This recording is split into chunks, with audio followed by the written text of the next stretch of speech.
I want to bring up Danielle Susi, who will be moderating this panel, and I would like to offer a couple of introductory remarks about her. She's a writer, artist, and producer. She's the author of the poetry chapbook, The Month in Which We Are Born by Dancing Girl Press, 2015.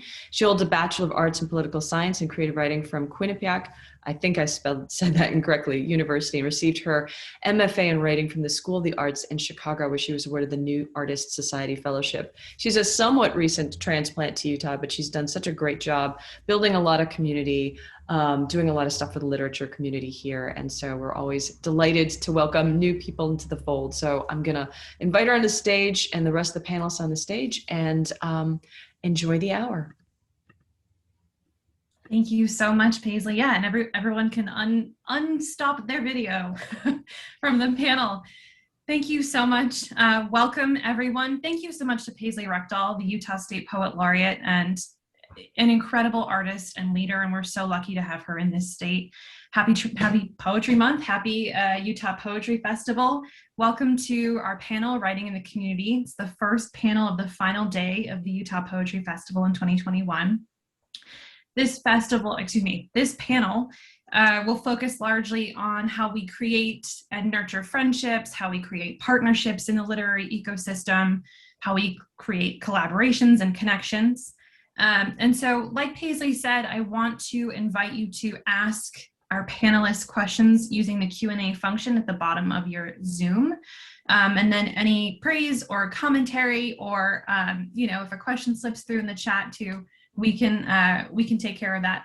So I invite you to use the functions that you have available to you. And so I want to start by introducing our incredibly talented panelists, and then we'll move into conversation. Lisa Bickmore's work has appeared or will soon appear in Psaltery and Lie, Blossom as the Cliff Rose, Quarterly West, Tar River Poetry, Sugar House Review, Terrain.org, Hunger Mountain Review, Southward, The Moth, Timberline Review, and elsewhere. Her second book, Flicker, won the 2014 Anti-Venom Prize from Elixir Press, and she won the 2015, let's see if I can pronounce this one, Ballymaloe International Poetry Prize for the poem Eidolon. Her third collection, Ephemerist, was published summer of 2017 by Red Mountain Press. She is one of the founders of the Publication Center at Salt Lake Community College, a multifunction digital and analog makerspace and micropress, and has directed the reading series Poetry at SLCC. She is the founder and publisher of the new Light Scatter Press. She lives and teaches writing in Salt Lake City. Star Coulbrooke coordinated the Helicon West featured authors and open mic reading series from 2005 to 2020, which included the Helicon West Community Broadsides and the Helicon West Anthology. As the inaugural Poet Laureate of Logan from 2014 to 2019, Star led monthly community poetry walkabouts to promote poetry appreciation and provide poetry writing prompts on various themes, inviting participants to share what they wrote. Star has handed down her legacy to the next generation of community-minded poets and writers to put their own spin on an enduring literary tradition. Trish Hopkinson is a poet and advocate for the literary arts. She is one of two alternating literary arts program coordinators for the Utah Arts Festival, co-founder and director of Rock Canyon Poets since 2014, a regional poetry group with over 50 members and 2 anthologies published annually since 2014. Orogeny, a collection of Rock Canyon poets' work. And Inspired, a collection from the community poetry writing workshop she teaches every year with support from Utah Humanities. She co-founded Provo Poetry in 2015 to feature Utah poets in Poem Ball vending machines with 3 permanent locations in Provo and Salt Lake City. In addition, Hopkinson is a poetry reader for the Adroit Journal and curates Poetry Happens, a monthly feature on KRCL's Radioactive. And then finally, my friend, my fellow Massachusetts native, Jessie Parent, is a multiple-time finalist at international poetry competitions, such as the Individual World Poetry Slam, the National Poetry Slam, the Ill List, the Rust Belt Regional Poetry Slam, and the Ontario International Poetry Slam. His book, The Noise That Is Not You, has gone through multiple publications after selling out repeatedly, and his poetry has been seen by millions of people all over the world. He concentrates on theatrical presentation, narrative structures, and themes around family and religion. He has been a local organizer for the Salt City Slam Poetry Series, now on COVID hiatus, as so many things are, as well as a national event organizer for Poetry Slam Inc., Welcome, everyone. Thank you so much for being here. It's wonderful to see all of you. I feel like it's fitting. I've met all of you through the many things that you have developed. Jesse and I know each other kind of through some other stuff too, but what's what's wonderful is that we've all had an opportunity to sort of meet through all of the wonderful things that you have built. Excuse me, the sun is from my office shining directly into my face, and you'll probably hear my small dog at some point. But that's like, you know, life in the time of COVID. So I wanted to get us started with pretty basic question. As we know, communities and writing communities take many forms, come in many forms. To start our time together, I'd love to hear a little bit about what kind of community you find yourself writing in right now, what kind of community you have found yourself writing in the past, and how you found it. If, you know, Jesse, you're nodding. Why don't we start with you? That's okay. I was nodding because I really like that question. Oh, thank you. Especially right now, because honestly, it's hard to find community and write. Because I have a lot of folks that are in more of the national slam scene, I've been able to go. It's kind of nice because Zoom is almost like a teleporter. I can go to all these places I wanted to go in the past, and it's lovely. I've been doing a reading series in Cambridge every Saturday, and they have a curated series where we get prompts every single week. So that helps with just even sharing poetry or writing. In the past, it's been even online. I did something that was based out of Providence called gotpoetry.com to sort of start my poetry writing career. But seeking out just like-minded people and getting passionate and getting really excited about other people's poetry, especially in the performance poetry space, has been just lovely to connect on that way and just really collaborate with each other. And really that sense of community where you're buoying each other up and being invested in each other's successes, that feels very close. In Danielle mentioned, we have other places that we've met, like improv comedy, and you know that's sort of collaboration. That spirit really just keeps me going. Yeah, thank you, Jesse. Trish, did you want to weigh in? You know, I feel like I've been really, really lucky community-wise, because it's, you know, since I really started getting back into the poetry world and found some local folks, you know, open mics and gatherings in person. I'm really fortunate that at the time we were able to do that.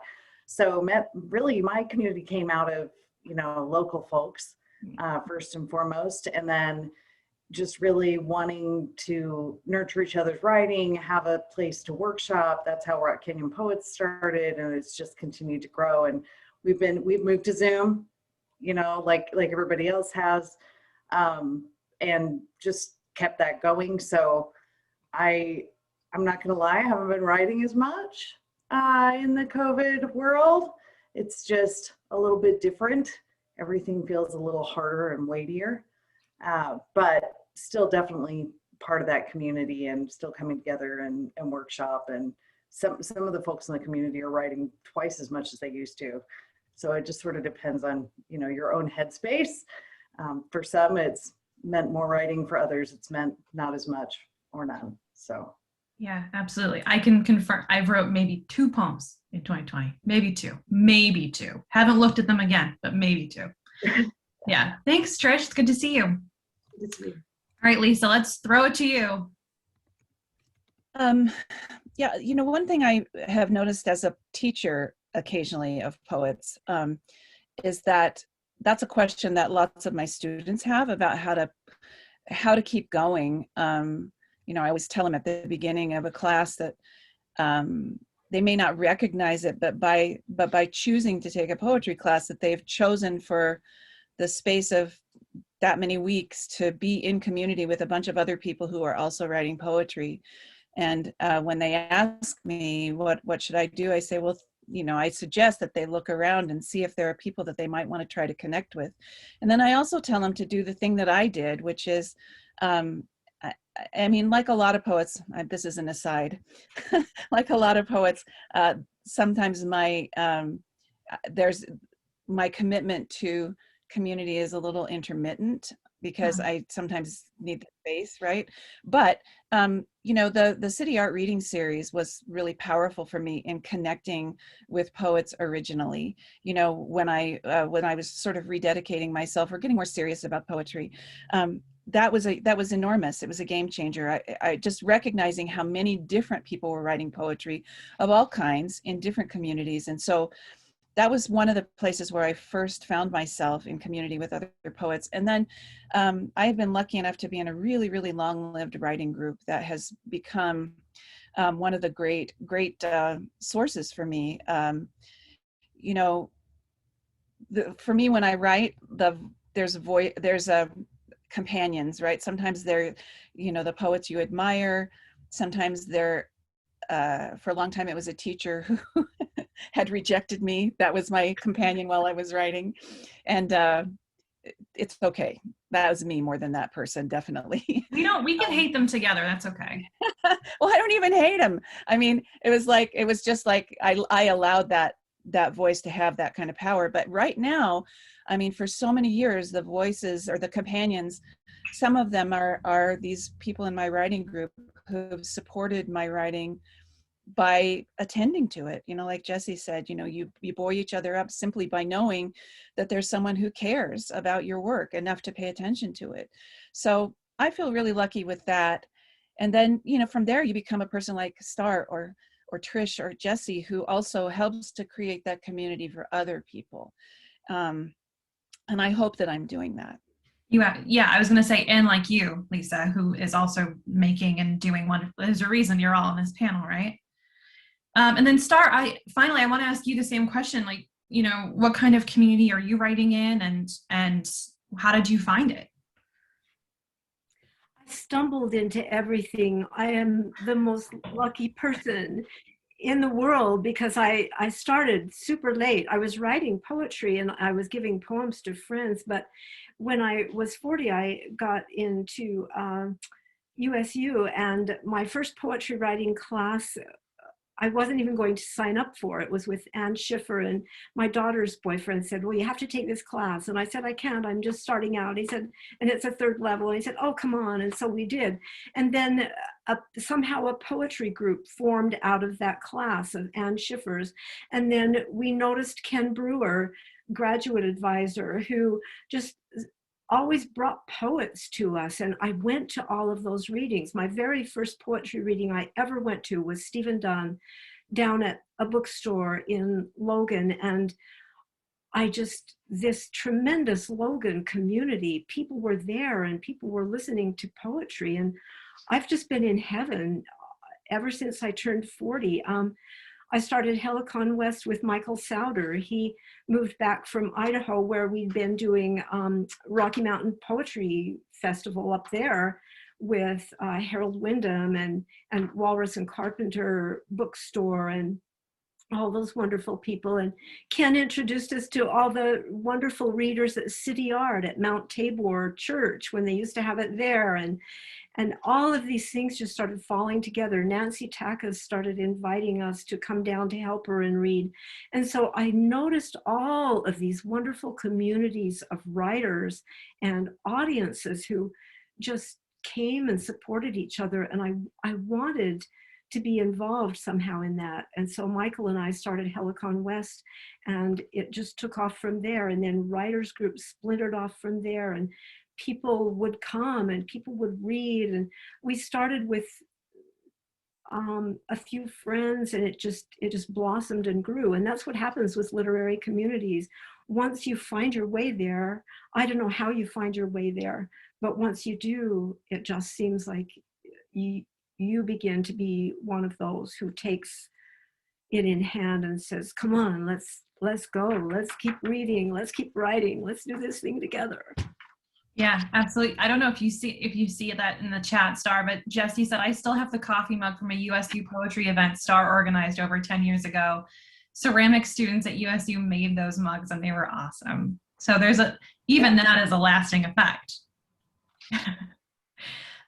So I'm kind of hearing from all of you that it's a little bit luck finding your community, and it's a little bit ambition and going to seek that out, right? And I'm not looking for exact numbers or math here, but what kind of percentage do you feel like if you look for it, it'll come? And what kind of percentage do you think it's just kind of like, I'm actively making and seeking out the thing? I don't know if that question made sense. I will ask that again. Yeah, Star, go ahead. I trust you. Yeah, if you're picking up what I'm putting down, I trust you. Absolutely, and maybe it's 50%. So we were doing Helicon West down at True Aggie Cafe on Main Street at one point. We always wanted to be downtown because we felt like there are so many people down in the community, not just on campus, down in the community. That's where we want to be. And people would open the door and they'd look in, what the hell, what is going on here? And the next week they would come back and they'd read a poem about my dog who died or something like that, and just blow the crowd away. And sometimes they would just show up that one time and they'd never come back. And then sometimes they would come back again and again. Chad Van Zanten was a writer back in 2006 when we first went down to Citrus and Sage Cafe, and he was writing fiction, and he brought these amazing stories, and people were just flabbergasted by these stories. And pretty soon Chad started bringing all kinds of people with him. He started modifying his work so that it would fit in exactly the 7-minute time frame, and people start coming.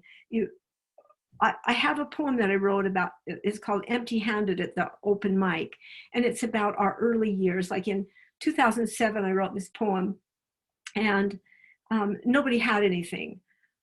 Everybody thought that the next person would bring something to read. And so we started reading out of their journals. I think it's about half and half. Build it, find it, people come. Thank you, Star. Yeah, Jesse. I think it's a bit of intentionality. Sometimes you don't even know it's there. Like when I moved to Utah, I just imagined that it was a cultural wasteland and didn't look for anything. So I was at like a church event, and I saw an improv group come out, and I was like, you guys have improv in Utah? So I started seeking it out, and I realized how much was there. And then I went to Utah Arts Festival, and I was doing an improvised poetry format, and I saw these slam poets. I'm like, you have slam poetry in Utah? And some of it's just like, if you don't know to look, you won't. So you have to have that spark, maybe that inspiration from the ether that just says, this exists, go find it. And then you realize like how much is out there. And that can kind of be beautiful and a bit of kismet, I guess. Yeah. I appreciate what you're saying there so much. I think that's why all of us on this panel have seen a reason to keep perpetuating it, to keep making it happen.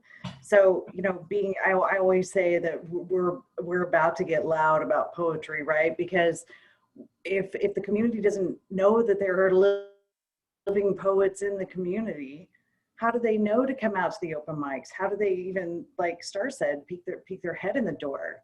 So it's been, that's really the main purpose around Provo Poetry. So, there's Rock Canyon Poets, and we get together and we workshop and we, talk shop, and, we had a reading series for a while and some other things. But Provo Poetry is just to educate the community, to say, hey, there are poets living and writing today in your town, like right here. Pay attention, come put a quarter in a machine and read something that someone here that, walks among you wrote like yesterday. So that, I think it's so key and so important. Like Jesse said, if there aren't those people who are, out there doing it actively, to shine a spotlight on it, then it sort of, people will just skim across the surface and never even know that you're there. So I don't know. I think it's super important. And I didn't know that there were living poets when I was young, growing up in Provo.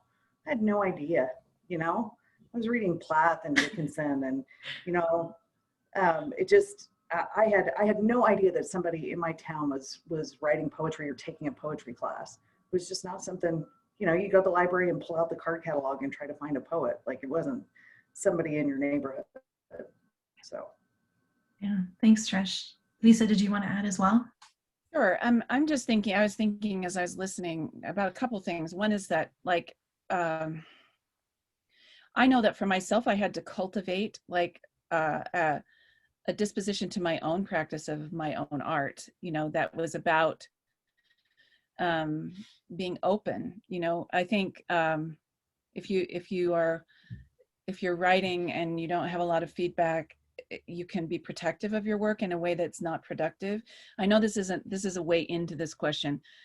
So I think that, like, putting yourself in the way of community experiences with art it requires courage, and it requires persistence, you know, but also, like, I think, you know, what Trish and Star are both saying is, and Jesse, all of us, about awareness of what's there, who's there, and what's there.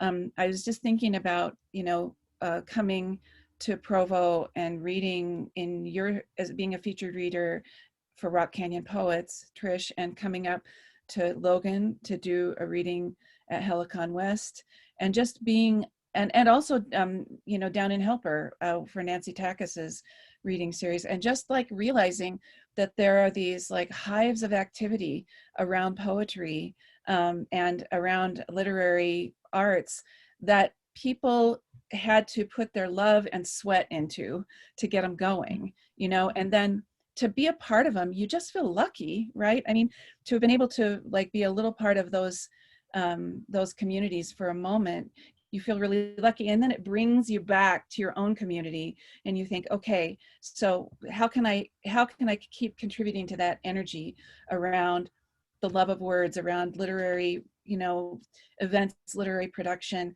and bring more people in.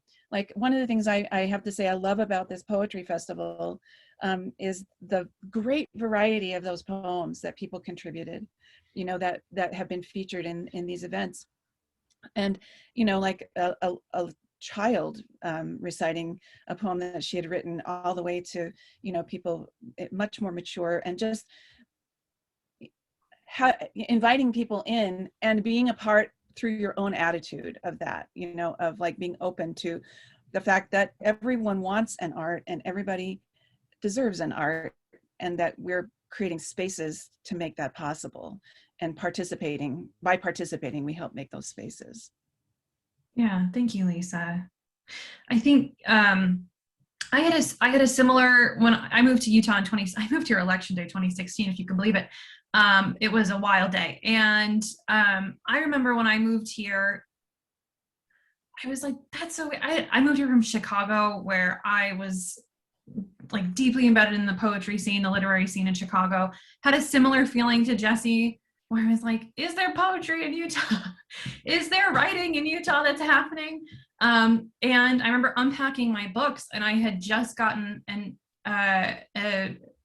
ARC of Imaginary Vessels, Paisley's book at the time, and reading her bio and being like, this woman lives in Utah, and making connections and doing some Googling, and then seeing that there was this whole wide world of incredible literary happenings. It was just more spread out than Chicago was. And I think that's one of the really unique things about all of the different communities that all of you have built too. You've all kind of carved this individual niche.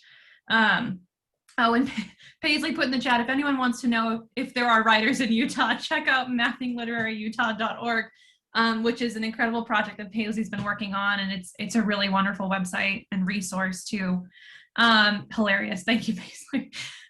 So my next question for all of us, it sounds like we've all done a lot of, or you all, I'm just here to help. It sounds like you've all done, you know, so much work in creating and building things for other people, but also for yourself. And I'm curious, what benefits have you found in writing and performing in community with other writers? Because I think a lot of people think, well, writing is just a solitary act. I can do it by myself. I don't need to be with other people. What great benefit, or what small benefit, have you found in communicating and collaborating with others? Trish, do you want to start us off? I can't. That's a big question. It almost gets me a little choked up thinking about it. I get so much from it. I'm not even sure where to start really, but it definitely empowers me, right? It keeps me thinking about my art and my craft and what it means to me, and these people that continue to, you know, come back to it, who constantly are supporting and lifting us up, the people that want to hear your poems or talk to you about your poems or participate in whatever way that they can. That's been really important to me with Rock Canyon Poets, just giving that space and making it something that people can come to, you know, at the time that they need to, just keeping it there, the consistency, because I know how important that would be to me.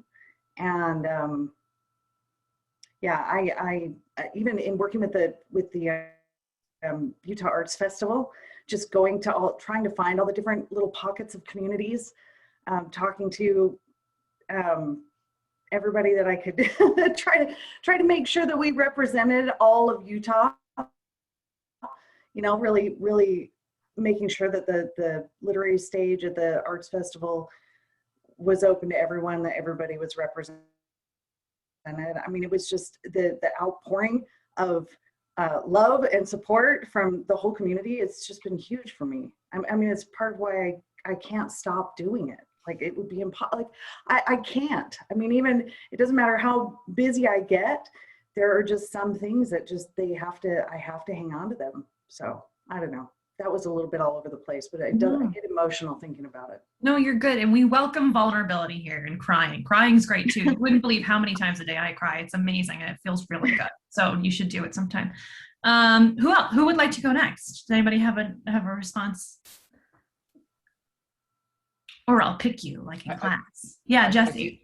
Okay. All right. I'll go real quick, because Lisa really got me thinking about, what, intentionality and how you cultivate things around you. And really, I think, probably everybody on this panel has a bit of type A to them. And you come in as an artist, but you also go like, well, I can fix this. And you start, or this isn't quite what I think it should be. And you start to cultivate what you find to be important, and hopefully you're listening as you go, right? And you're trying to say like, well, it's not just about what I see, but what I think, what I'm hearing people need. And organizing is just really, really gut-wrenching and rewarding at the same time. Whenever someone asks me to help out with something, I'm immediately like, I don't know, I can't. And then I get there and I'm like, why was I even stressed about this? But it's hard on you. We talked about in the Slam series about coming back and reorganizing. I'm like, I don't know if I have it in me. And it comes down to not only just doing it since 2007 and being an organizer as soon as I stepped in, but also the destruction of the Poetry Slam Incorporated body and that runs the national poetry scene in 2018, which was horrifyingly weird and I don't really want to get into. At the same time, it's beautiful to go in and encourage people and find those folks that just are finding this art and don't think they're enough for it, and getting just going back and remembering what that felt like and trying to keep people going. And especially, I'm in Poetry Slam. Poetry Slam is not kind. It's getting in front of strangers, giving them scorecards and letting them tell you that you suck, or that you hit them, or maybe that the crowd says you did great, but the 5 people don't agree. It's really unfair, and a lot of people will say Slam's not for them, and that's fine. That's fine. But there are so many other things in this art, even in the performance space, that are available to them, and you just have to try to figure out, how do I create spaces where you can keep going if this one bit isn't for you? I've never been accused of being type A in my life, so I don't know what you're talking about. Yes, Star, do you want to go next? Organizing is gut-wrenching, and it's exciting and it's rewarding.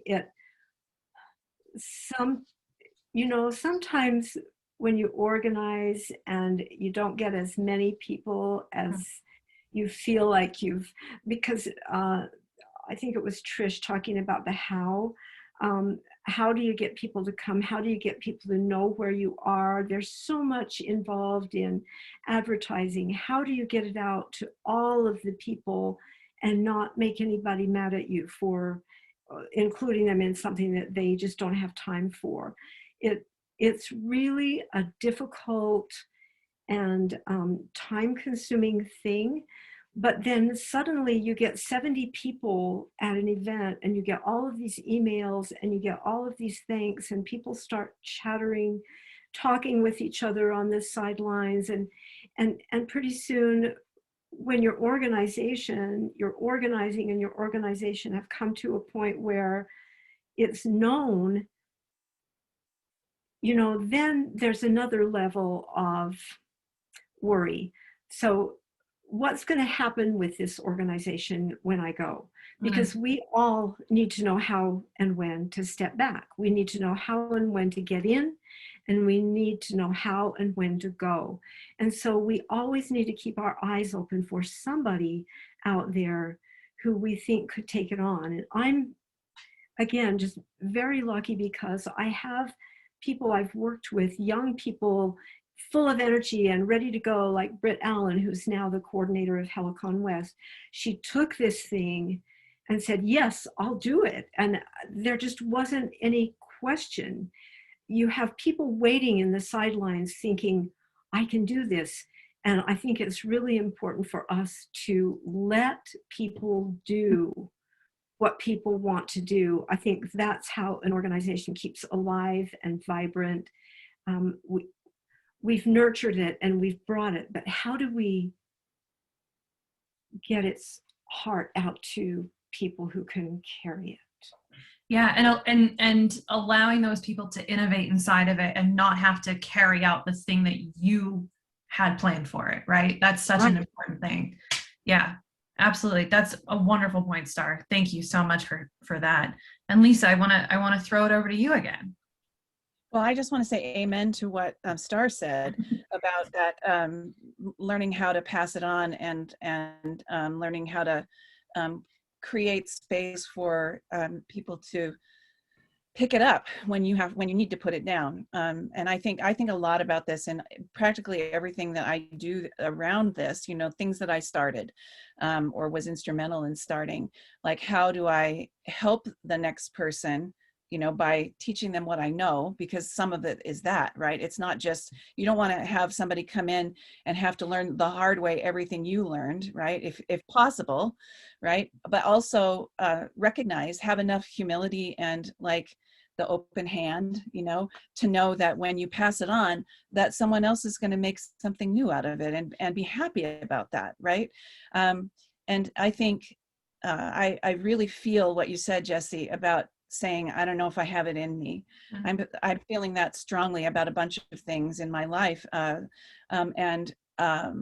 So figuring out then how to gracefully let go what you have to let go of, and how to support the next person or people who take it up. I think that's another big piece of you know, sustaining a community.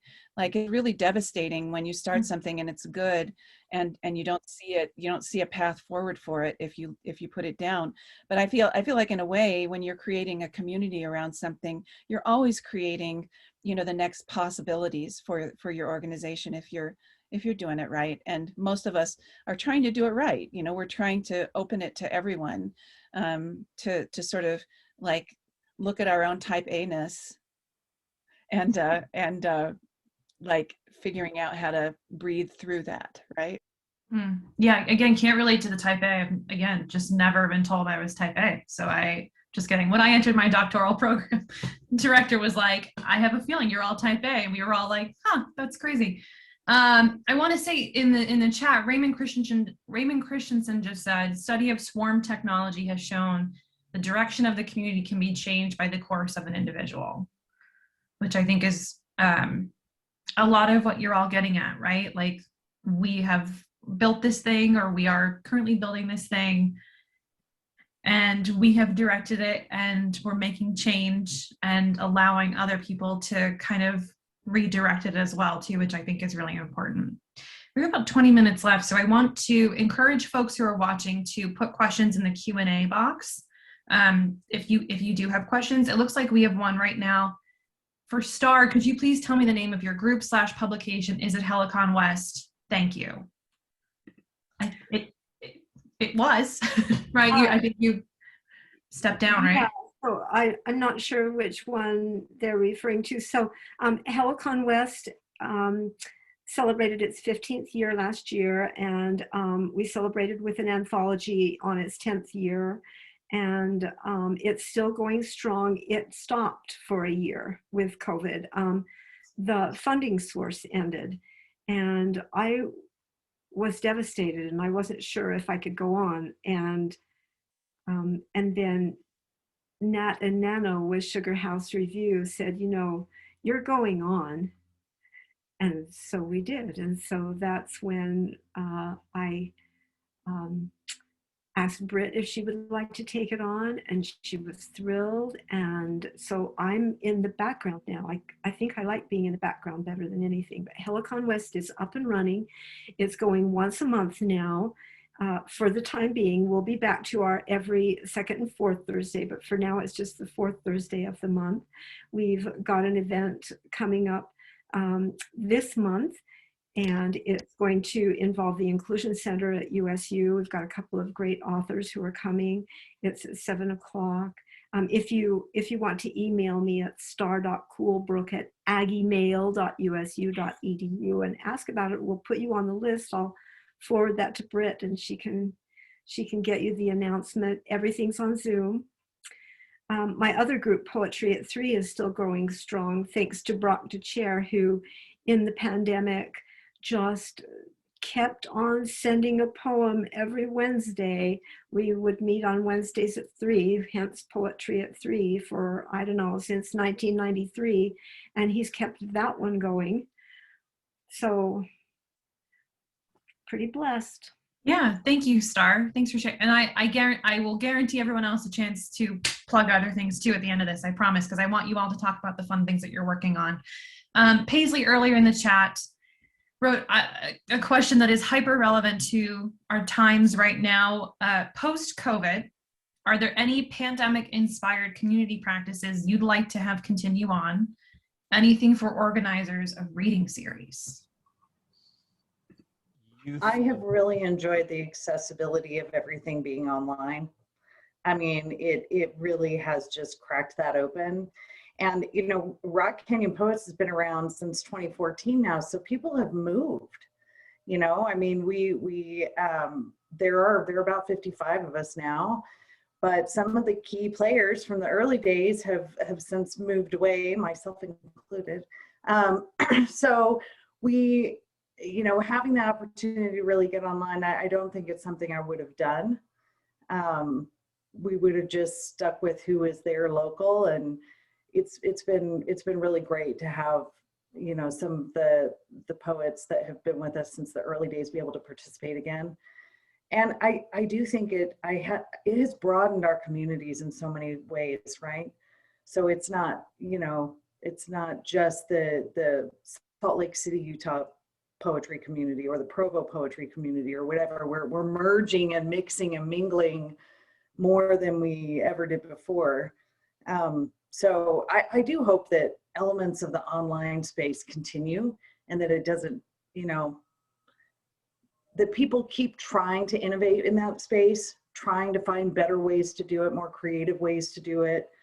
I've been keeping my eyes out for those things myself, and just how to better manage, you know, Zoom space, and making sure that you still get the participation that you want. So I hope it continues. I hope that people don't get to where they're like, oh, Zoom is bad, you got to be in person, you know, and rejecting it because they got burned out on it during COVID or whatever. I hope that it doesn't become like, you know, something that people consider cliche or whatever. But I personally have loved it and really enjoyed being, and also getting some FaceTime with people that you normally wouldn't see, you know, because they're far, far away. Yeah. And it feels more like you're with them. So. Yeah, absolutely. Thank you, Trish. Yeah, Jesse? +1 to everything that just got said by Trish. I really love the accessibility factor. I also love the ability to teleport and go be in different places. I was, like, this month, I've been in SUNY Oneonta. I was at the Nebraska Youth Collective. I did a podcast for somebody in San Jose. These are things that I just couldn't do, or people wouldn't even think that were acceptable to do. I miss live audiences. Like, there is an energy that you just can't get, and there's also a collaboration, especially with like multi-voice, that you just can't do because of the technical limitations of Zoom. But what I'm really enjoying is the innovation. I love the fact that people are trying to figure out, how do I make do? And not just how do I make do, but how do I make it compelling?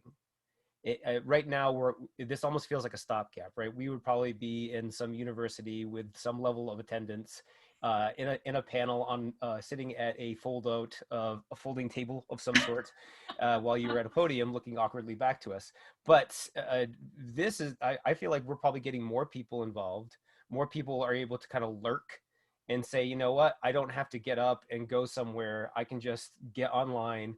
I don't have to like wash my face. I can just click in and check in and say like, hey, what's going on? And then I can go upstairs in my robe and go do something else. Yeah, to be able to have video off, wow, what a game changer in the morning meetings where you're like, hey guys, like I'm just not feeling so great today. I'm gonna leave my video off. Meanwhile, you're like, I haven't brushed my hair. I haven't even looked in the mirror.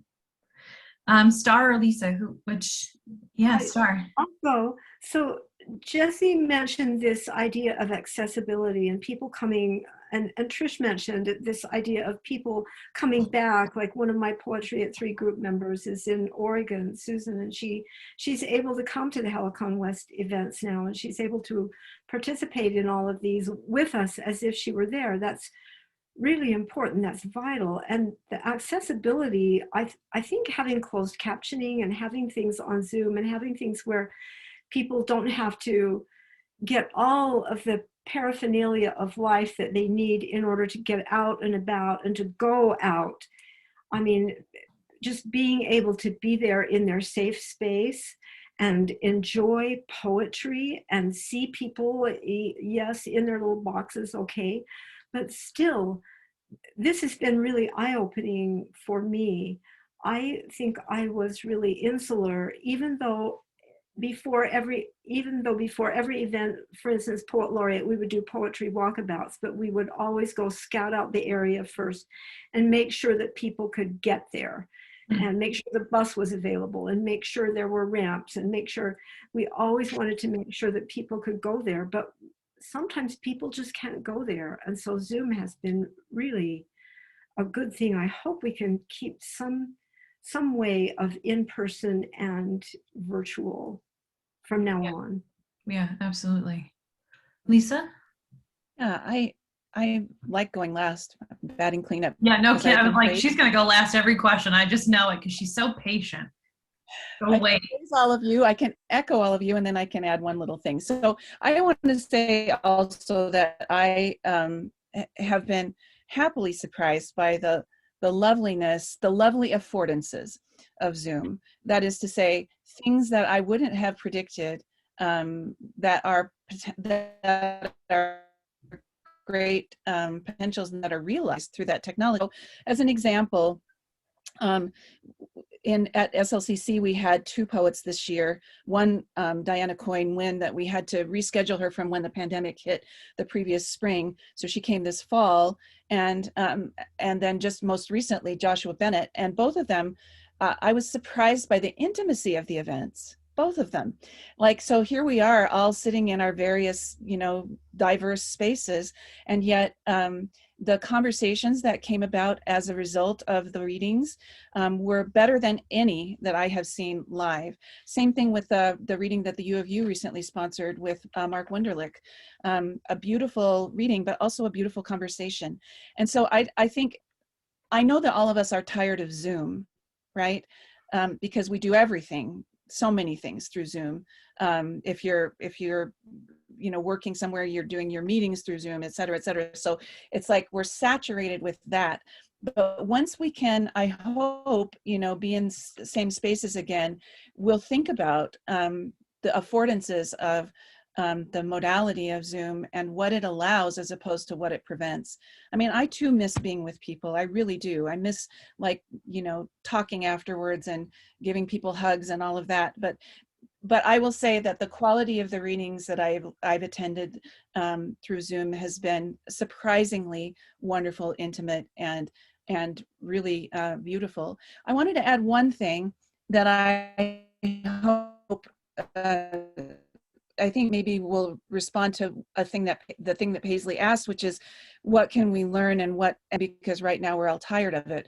But the other thing is, I think that our poetry community, as exhibited by this festival, is like so much less bounded, I think, and maybe all of us are feeling that, the ways that we're so connected with each other. And that's communities in Utah, but that's also communities like beyond the boundaries of states and so forth. And I just think thinking about the literary events scene in our state more broadly and collaborating with each other so that people can know. I mean, it's interesting, I guess, to think about who is the community you're serving with your reading series or your literary events.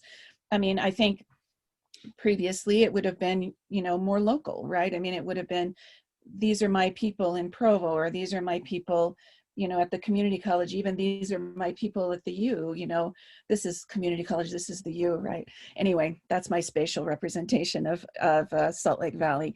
Anyway, I just think recognizing that the community may be bigger and less bounded than we had previously thought, and collaborating like that seems to me like a great potential post-COVID, a lesson we might learn from COVID.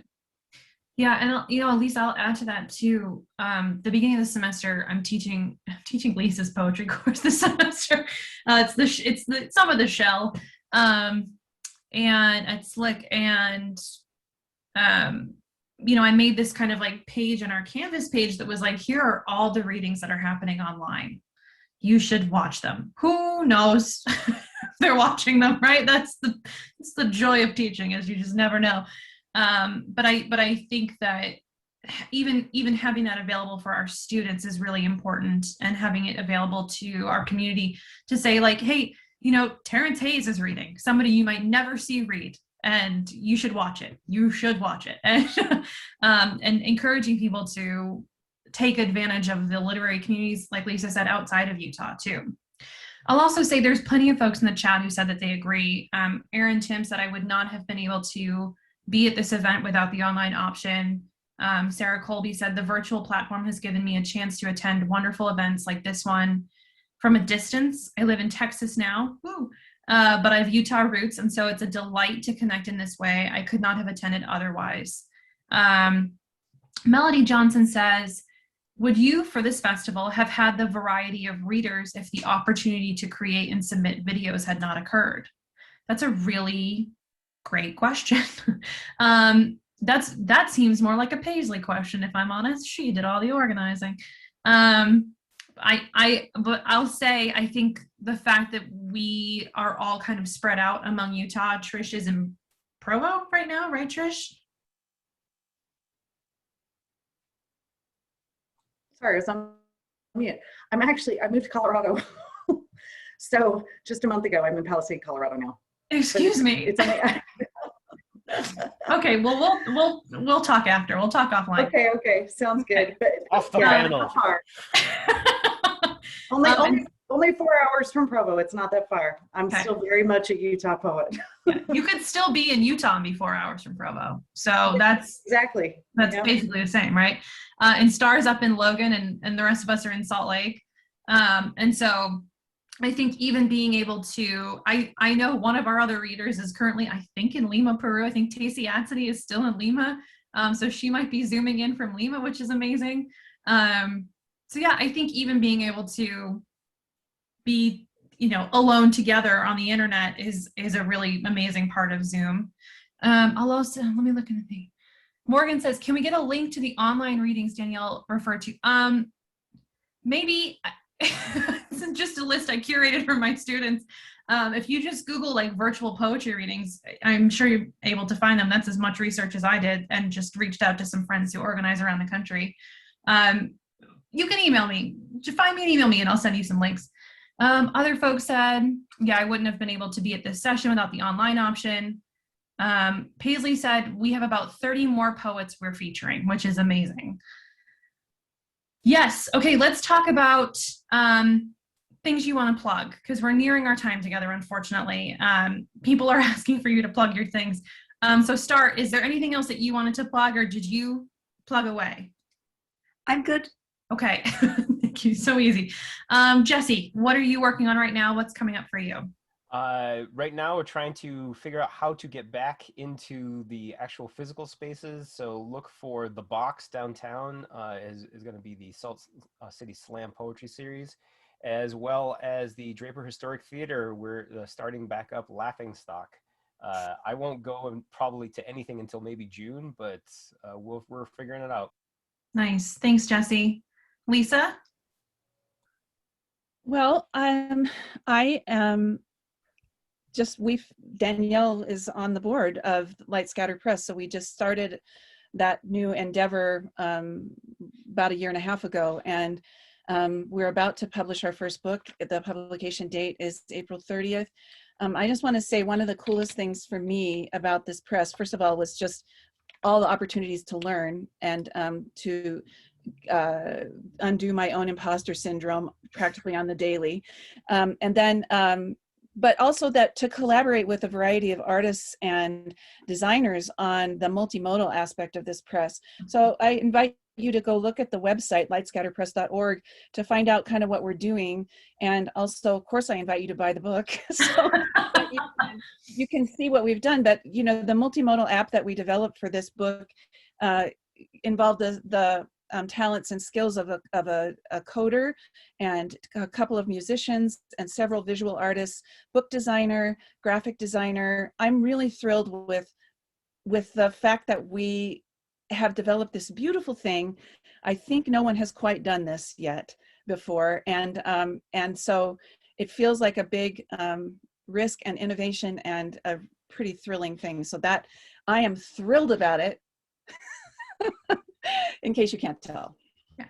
And again, another more evidence of writing in community, right? Your writing in community doesn't need to just be other writers. It can be videographers and musicians and photographers, people who make all different kinds of things. And then finally, Trish, tell us more about, maybe it's not in Colorado, but I have some people in the chat asking specifically about events or opportunities in Provo. Yeah, Provo's got a great writing community. So Speak for Yourself open mic has been going this whole time. Marianne Hales-Harding, who is here, she's watching the Zoom. She's been writing that every Thursday virtually. So that's certainly something you can check out. It's on Facebook, and they do have a website, Speak for Yourself open mic. It was downtown Provo, and we'll probably pick that back up soon, I'm assuming. Rock Canyon Poets, if you want to be a member to workshop our reading series, is on hold until I find someone to help me with it. So whoever might want to jump in on that, definitely let me know. We do have funding from Utah Humanities, but I do need a partner in crime to keep that one going because I can only be in Utah one. So, provopoetry.org to send in your poem balls so that we can get those poems out in the hands of people who may not know they're living poets. And Trish is great on Twitter, constantly tweeting about opportunities and things that are happening in Utah and all around. So follow her on Twitter.